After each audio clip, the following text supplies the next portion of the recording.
queria ficar aqui a tarde toda, a parte da manhã e à noite, falando com o Gilberto Schaeffer sobre aviação. É uma coisa apaixonante, é um tema fantástico. Além disso, além de ser um assunto fantástico, é um assunto empresarial importante para a nossa região.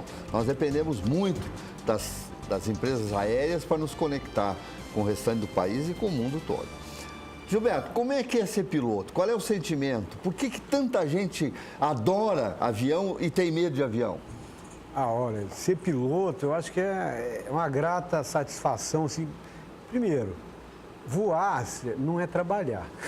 É um prazer. É um prazer para mim. Então, eu sou, assim, até suspeito de falar. 15 mil horas de voo tu tem, né? Mais um pouco. Mais um pouco. De 15 mil, mais ou menos aproximado de 15 mil ou mais. Mas é um prazer enorme. A melhor parte da história da nossa empresa é eu ser piloto.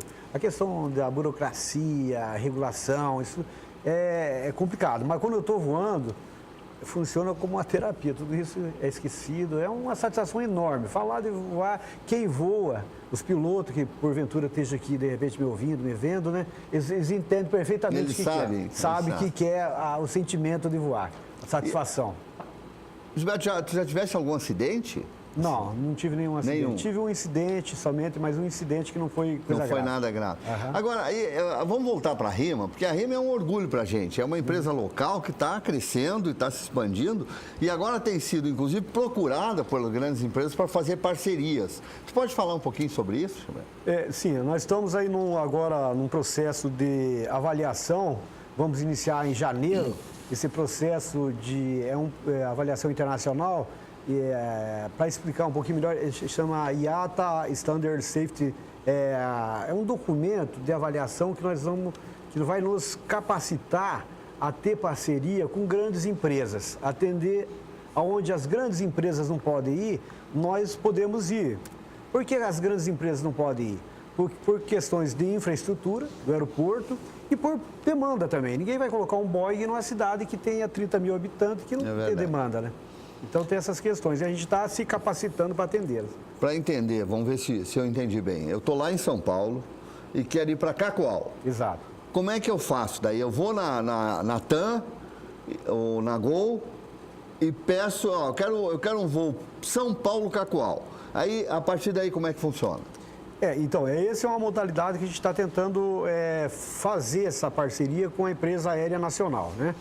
E exatamente isso. Você entra no site da empresa e compra, dessa grande empresa, e compra a passagem até Cacoal. O último trecho, Porto Velho-Cacoal e Cacoal-Porto Velho, ou seja, o primeiro trecho, para quem está lá em Cacoal também, ela vai fazer com a RIMA e não com a empresa, de repente, que ela comprou lá no site. Isso chama-se, no inglês, a gente usa muito termo técnico na aviação, o wet leasing. Que seria o quê? A empresa nacional, da malha aérea nacional, ela vai alugar a aeronave da RIMA e nós fazemos o primeiro ou o último trecho que seja. Com essa abertura de mercado, para que as empresas estrangeiras possam se associar e até com 100% de capital nas empresas nacionais, isso vai melhorar ou piorar no Brasil? Eu acho que vai melhorar. A abertura de capital é uma coisa que é inoxidável também, não tem como. O mundo, hoje, ele mudou os conceitos de economia. A economia é global. A aviação, ela já por várias questões, ela já é global. Se você pega a língua universal da aviação, é o inglês. O horário é o Universal Time Coordination, lá de Londres. Então, nós temos muitas coisas comuns. Tem algumas coisas, a legislação trabalhista do Brasil ainda fica meio fora da caixinha do mundo, mas é uma questão de tempo de adequar também. Mas isso, vamos pegar o caso da RIMA. A RIMA daqui a pouco pode se associar com uma grande empresa para fazer voos. Eu estou criando uma situação. Porto Velho, Cancún, por exemplo, que saindo de Porto Velho, o cara vai pagar metade da passagem. Tem chance disso acontecer um dia? Não, com certeza pode acontecer, mas hoje o nosso foco é criar essa parceria para atender o estado de Rondônia. As cidades de Ji-Paraná, Cacoal e Vilhena. Esse é o nosso foco, atender com voos diários, segunda a sexta. Voos regionais. Voo regional. Que nós temos um programa de desenvolvimento aéreo regional, o PEDAR, e só ficou no papel. Criou-se em 2014, através da Lei 13.097, e foi meio que deixado de lado e até hoje não foi colocado em prática o Programa de Desenvolvimento Aéreo Regional, que é de suma importância para o desenvolvimento e a economia brasileira. Mas o que a gente vê, por exemplo, Gilberto, que a legislação brasileira, ela, ao invés de incentivar as empresas, ela pisa nas empresas. Eu soube, por exemplo, que as empresas aéreas têm que pagar taxa para quase tudo. Espaço aéreo, inclusive uma taxa para a marinha mercante. Como é que uma empresa consegue sobreviver com tantos tributos, impostos e taxas? Essa é uma das grandes dificuldades que nós temos, né?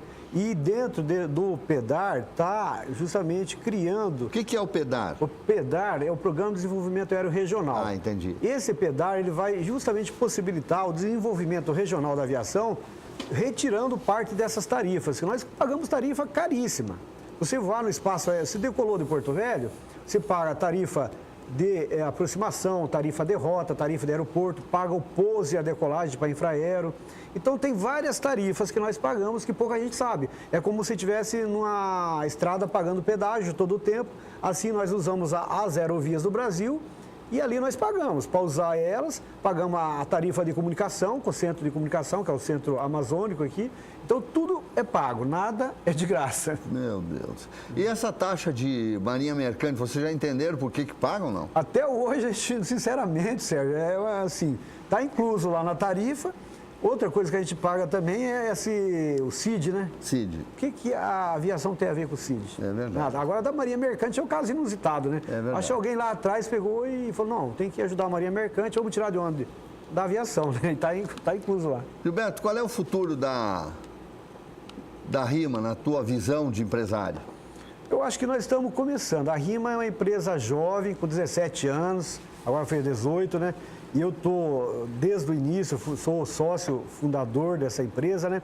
E nós temos um horizonte enorme para frente. É lógico que tem grandes desafios, que, como eu falei antes, Sérgio, a aviação, ela não é para qualquer um. Nós trabalhamos com grandes valores de custo operacional elevado, com a margem de lucro pequena, e ainda temos questões que independem da nossa administração, que são fatores externos. Variação cambial, petróleo, o clima. É como, já pensou, o agricultor, por exemplo, ele planta e às vezes ele depende do clima para desenvolver, naqueles 6, 7 dias ali, para germinar a semente. Nós não, todo dia, nós dependemos do clima também para operar. E isso é um fator que tem elevado custo para a operação aérea no Brasil. Incrível. Muito bem, olha só, vocês já tiveram um retrato das coisas, nós temos mais um bloco, no último bloco nós vamos falar um pouquinho mais sobre aviação, mais sobre futuro, sobre aeroporto, sobre alfândega, sobre Rondônia. Esse é o tema do nosso Direto ao Ponto. Correndo lá e voltando aqui.